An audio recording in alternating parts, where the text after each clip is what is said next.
Assalamualaikum. Hai. Ladies and gentlemen, this is the following call for flight and Okey, untuk video kali ni aku nak buat pengumuman sikit lah. Selalu aku seorang, so hari ni aku berdua dengan isteri aku. So mungkin lepas ni aku nak tukar sikit kot aku punya channel kan. Daripada mengembara, dia jadi mengembara menjadi daddy to be lah. So lebih kurang macam tu lah. Untuk video kali ni, untuk episod 1, so aku nak kongsikan pengalaman aku dengan isteri aku kepada korang, especially pasangan muda. Okey, kalau korang nak tahu, sebenarnya isteri aku mengandung. Dan dah nak bersalin pun. Anak aku mungkin anak PKP kot. Wait a minute. Kita orang dapat beberapa soalan lah. So hari ni kira video episod pertama ni kita akan jawab persoalan-persoalan yang orang akan tanya kita. Ataupun kita cuba untuk educate pasangan muda lah. So maksud dia macam mana perasaan ataupun persiapan dan sebagainya. So untuk episod pertama ni kita akan share experience bagaimana menjadi bapa ketika muda. Umur 28 tahun kira muda lah. Aku umur 28 tahun. So isteri aku 27. So untuk kita tak nak berlengah lagi. So untuk soalan pertama, baca sikit kan? Kenapa pilih KJ? Okey. Kenapa pilih KJ? Kenapa pilih KJ? Bukan lelaki sembang hari ke? Dia sebab macam kan selalu macam kalau cakap jarang lah nak jumpa lelaki yang dia cakap dan dia buat. Faham? So saya lelaki yang saya cakap saya buat. Ya. Okey. Kau begitu sempurna. Okey, soalan untuk saya, kenapa pilih saya? kenapa saya? Sebab tak nak jawapan klise. tak nak jawapan klise. Okey. Sebenarnya saya dah rasa fed up dah sebenarnya. Untuk okey, ni jujur. Saya tak tahu saya cerita kat awak ke tak. Saya rasa sebenarnya time tu saya dah give up dah untuk bercinta lah kononnya. Dah give up lah. Pasal ni frasa. Tak adalah frust, cuma rasa macam time untuk pergi ke satu cabaran yang lain lah. Serious relationship. Lah lebih kurang macam tu lah. Kenal isteri aku kat Vietnam, tapi sebenarnya time tu tak ada pun excited sangat. Jumpa tak ada pun. Biasa je. Kita jumpa ramai orang kot kan. Kita rasa macam biasa je. Tapi dah usah duluan dalam flight tu. Tak usah tertengok je. Alah cakap Okay. macam siapa minat ni kan. Poyo gila je. Pula poyo. Tak. Okey, lepas tu sebab apa pilih, sebab aku rasa aku perlukan cabaran untuk satu lagi tanggungjawab lah. So maksud dia, saya punya cabaran time travel tu saya rasa saya dah habis. Saya dah hadapi semua. So saya perlukan satu stage baru dalam hidup saya untuk satu cabaran yang baru, iaitu cabaran tu adalah berkahwin lah. That's why saya pilih awak untuk saya berkahwin. Dan dia bukan sekadar cabaran lah, dia sebenarnya tanggungjawab. Saya nak ada tanggungjawab yang baru. So time saya travel dulu, saya tak ada tanggungjawab yang betul-betul strong pun, macam komitmen kan. Tapi sekarang saya dah ada komitmen. So bagi saya itu adalah satu cabaran dan tanggungjawab yang baru lah. Memandangkan saya kena jaga awak dan sebagainya. So itu cabaran-cabaran yang saya kena face. Dan saya nak lalui cabaran tu. Sebab saya rasa bila kau lalui, kau akan jadi lebih kuat. Matang. Sebelum kahwin dah matang. Okey, untuk soalan kedua. Soalan kedua adalah perasaan pertama kali dapat tahu mengandung. Speechless. Masa tu saya tahu saya sakit bukan sebab saya punya UC. So macam okay, rasa tu macam sakit lain, bukan sebab saya punya sakit. Tapi tak expect lah pregnant. Oh, doktor yang bagi tahu ke nurse yang bagi tahu? Nurse. Oh, okey. Sebab urine test saya pregnant. So apa reaksi saya? Reaksi awak first, nama anak apa lah? Oh, ya ke? Saya terus tanya nama anak apa? Tapi untuk lelaki kat luar sana, this time lah, acting lakonan kau perlu harus kuat lah time ni. Sebab Yelah, okey, contoh kalau awak kata ataupun pasangan muda yang lain dekat luar sana kan, oh saya dah mengandung, awak happy tak? masa tu awak diam je. What? Yelah, habis saya nak react apa? Okey, saya nak react macam mana? Okey, macam mana saya nak react? Oh, happy, sangat happy sebenarnya. So sebab saya masih fikir, saya masih blur lagi time tu. Oh, okey, aku nak ada anak. Masa tu tak, lepas tu awak terus cakap saya kena kerja keras ni nak bagi anak sekolah. Jauh gila fikir. Yelah, mestilah kena fikir. Taklah, kalau kau tanya aku perasaan pertama kali dapat tahu isteri aku mengandung, aku rasa macam okey je kot. Ya betul. Memang tak ada ratio. Cuma time tu fikir macam, oh okey, so maksud dia kan jaga dua kepala tapi dah 3 kepala. So maksud dia kena kerja lebih keras, bayar pampers, susu, iPhone. Wait a minute. iPhone. Iuran PIBG nanti, sekolah kan, tuition anak kau. Macam tu lah. So kau kena fikir lebih ke depan lah. Itu perasaan aku lah masa pertama kali aku tahu isteri aku mengandung lah. So dia still blur. Dia bukannya tapi bila kau dah balik, kau fikir balik macam, wow, dia satu perasaan. Dia selepas kau balik, selepas kau relax, kau duduk, baru kau terfikir yang, oh okay, dia something yang best lah sebenarnya. Okay, soalan ketiga. Cabaran ketika mengandung. Perempuan dulu lah sebab awak yang mengandung. Cabaran ketika mengandung, saya tak adalah banyak sangat cabaran masa mengandung ni. Sebab mungkin kan saya dah ada saya punya sakit. So every time macam setiap kali saya bleeding, saya muntah, demam, masa saya punya sakit attack, saya selalu cakap masa saya mengandung saya tak nak kena morning sickness tau.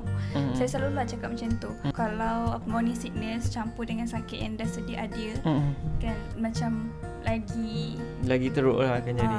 So masa tu selalu cakap macam tak nak kena morning sickness semua. So bila pregnant memang tak ada morning sickness. Sebab tu tak tahu pregnant. Yelah dah 3 minggu 4 minggu 4 minggu baru kita tahu kan.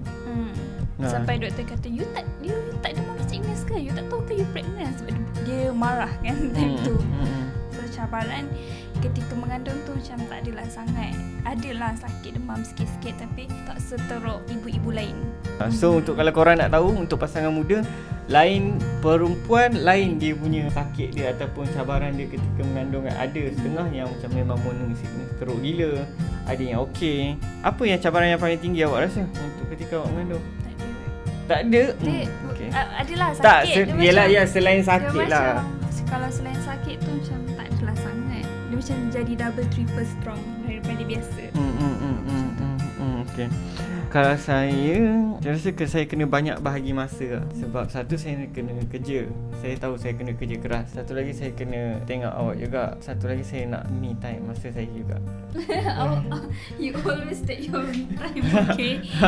Tak. Betul lah. So main game.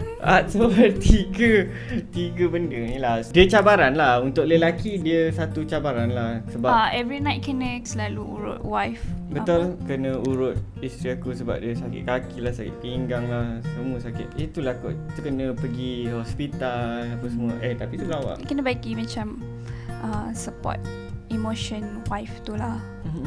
Tapi kalau nak kata tak bergaduh time mengandung, ada je gaduh. Yelah mana ada pasangan yang tak bergaduh kan. Tapi kita tak adalah gaduh macam lama sangat kan. Macam pagi gaduh malam baik. Macam tu. Ya ke? Tak ingat. Tak adalah sampai macam 2-3 hari drag minggu-minggu. Tak ada lagi lah. Harap takkan ada lah di masa akan datang kan. Soalan ke-4, anak lelaki ke perempuan? Rahsia. Rahsia lah. Kalau korang kena tunggu episod 2, episod ke-3 nanti dekat YouTube aku, korang akan tengok perjalanan anak aku nanti membesar mungkin jadi seorang backpackers. Mungkin aku tak tahu lah. Tapi apa hala tuju dia aku akan. Tak, tapi awak daripada awal dah cakap awak nak bawa travel anak. Saya bawa dia travel, tak sepertinya dia akan jadi backpackers atau traveller. So just kita bagi dia explore lah. Bagi pendedahan lah kan. Kalau awak sebenarnya secara jujur nak boy ke girl? Saya nak boy lah. Mesti anak lelaki kan. Kita nak lelaki. Personally tak kisah pun kan, sebab anak kan. So kalau Tuhan nak bagi, kita ambil je lah kan.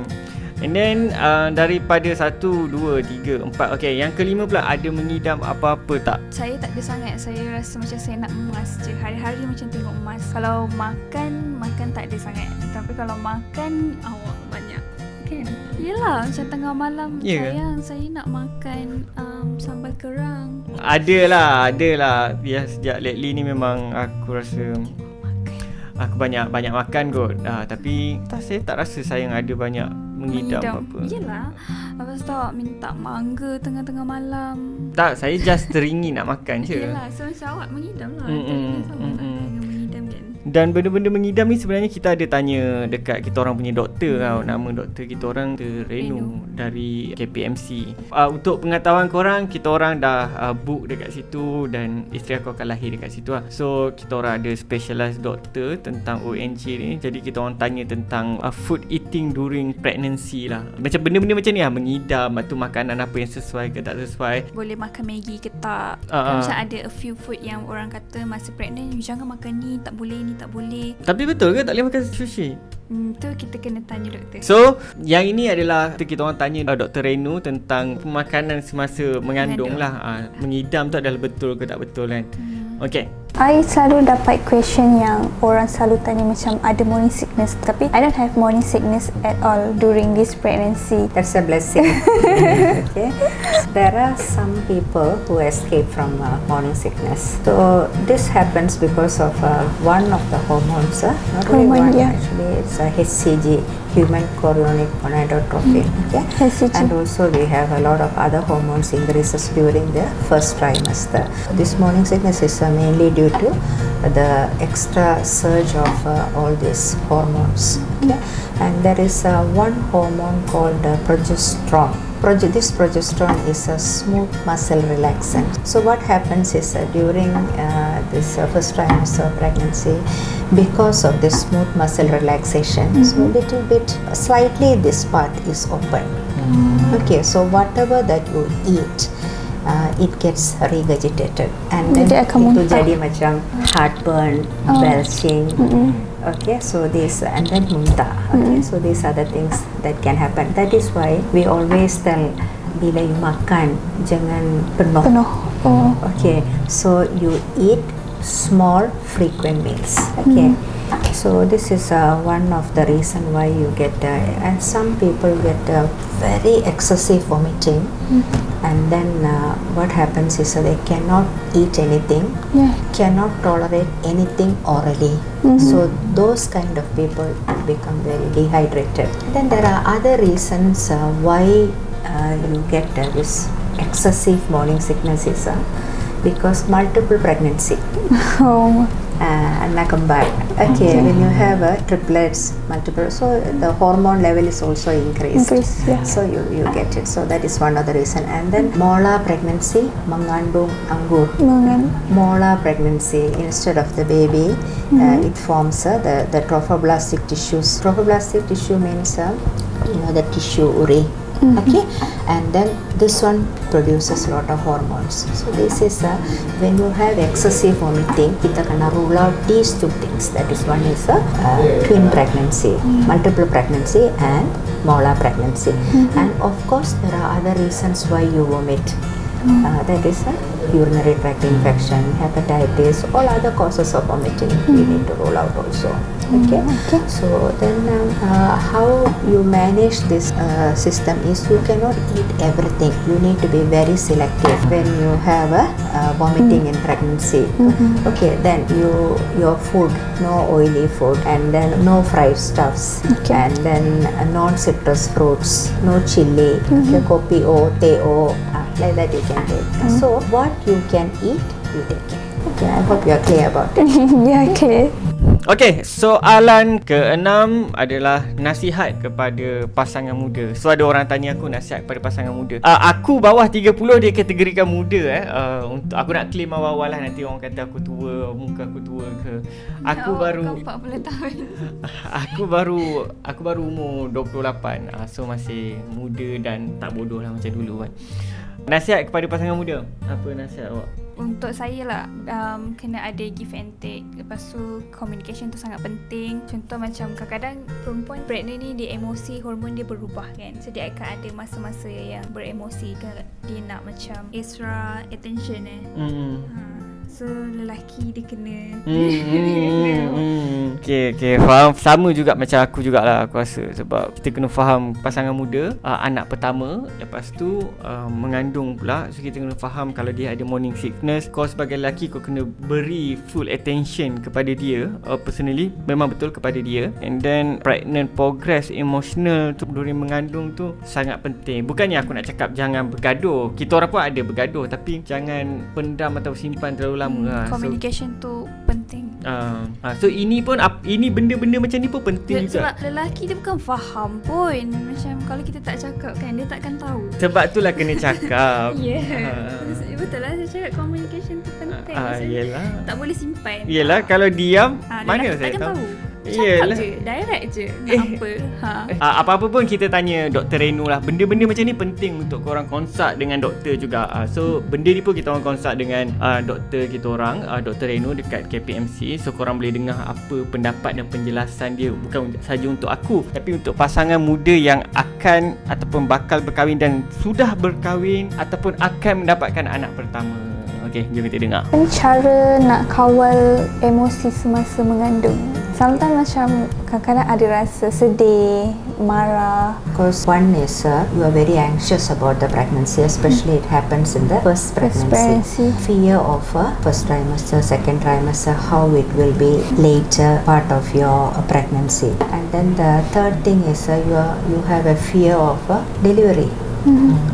How much is the pain, whether I can deliver normally or not. And then another thing is of course, you know, some women, they are single, so they are stranded in certain areas. Okay, so no family support. It's very important to have family support, especially from the husband, your parents, your siblings. Okay, so this kind of emotional support will prepare you very well for a good pregnancy outcome, a healthier you and healthier baby. And one more thing is you need to read also. You need to read about how is your pregnancy and pregnancy changes in the body, how the pregnancy affects your body changes, what is labor pain, okay, how to distinguish between normal pain and contraction pain, okay, and what is the labor process. Okay, korang dah dengar daripada Dr. Renu tu.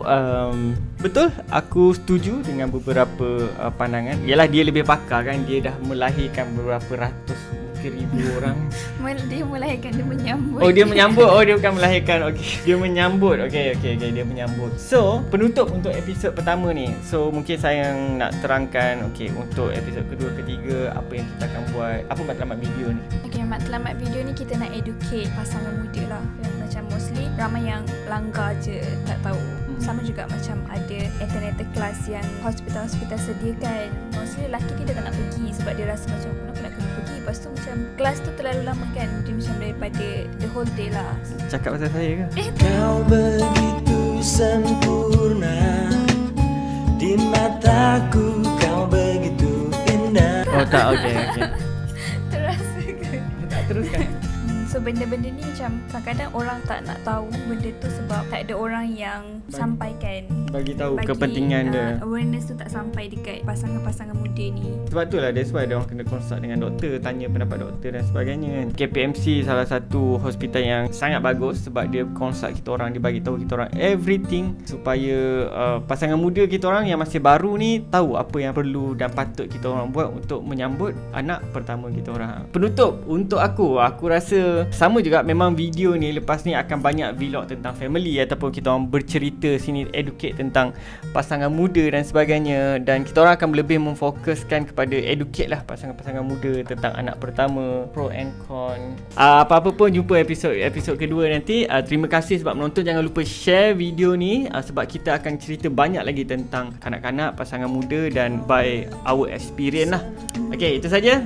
Assalamualaikum. Bye-bye. Kau begitu indah, kau membuat diriku akan selalu memujamu.